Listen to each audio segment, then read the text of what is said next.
I want to read this because I am sure that this story has a very interesting plot twist. So here we go.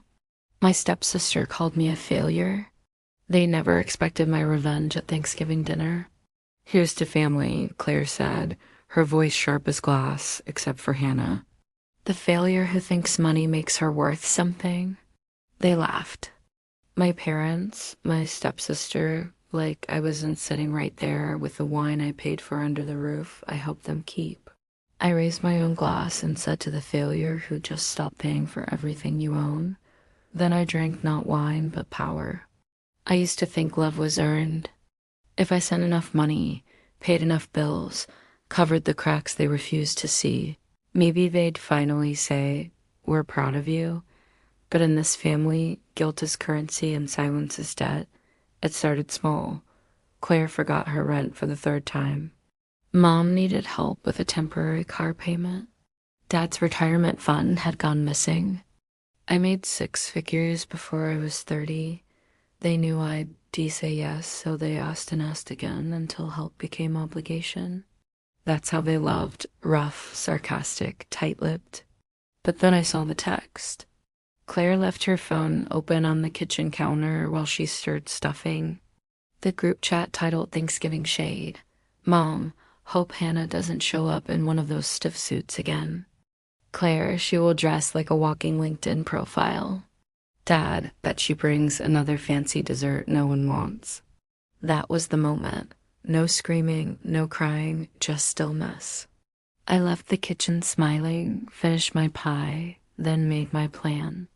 They thought they were clever, tying themselves to my accounts like vines, but everything was in my name.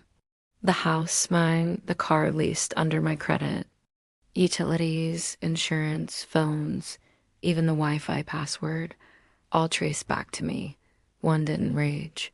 I just began cutting cords. I called the bank, froze the cosign cards, shifted the utilities into their names, sold the leased car, canceled the streaming accounts they shared like parasites. It would take months for the bills to come due, for them to realize what I'd done. By then, I'd be long gone. No more lies, no more deceit.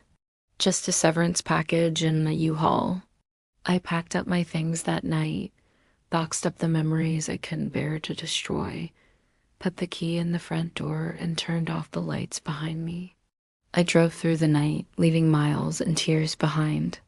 When the sun came up, I was halfway across the country. Dad called, his voice tight with defeat. "Why are you doing this? This is your family." He didn't sound defeated. He sounded mad, offended. Why wouldn't I stay? I asked him, "What do you want from me?" Silence. And then, "Why don't you come home?" What was he waiting for me to say? "Sorry, I'm too good for you now. Too good for us. Sorry, our love isn't enough for me anymore. Sorry, I need more than duty and resentment. Sorry, I can't keep being the family scapegoat." There was nothing left to say. The call ended. I kept driving. My phone buzzed, a text from Claire. "Where are you?" "Everyone's talking about you, talking about me, wondering where I went, hoping I hadn't crashed. No, I was alive and free." 6 months later, I found an apartment with a view, got a job in the city, started seeing a guy who liked me, not my money. I had a life, a real one, and then they came to visit. The three of them showed up at my door, hesitant, awkward.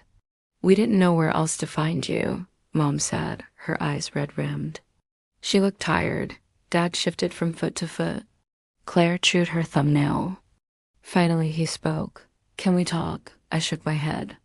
There is nothing left to talk about. I wanted to scream it, but I whispered it. "You can't shut me out forever, Hannah." Dad's voice tightened. "This is our house. You can't kick us out." I smiled sadly. "This is your house. None of this is mine anymore."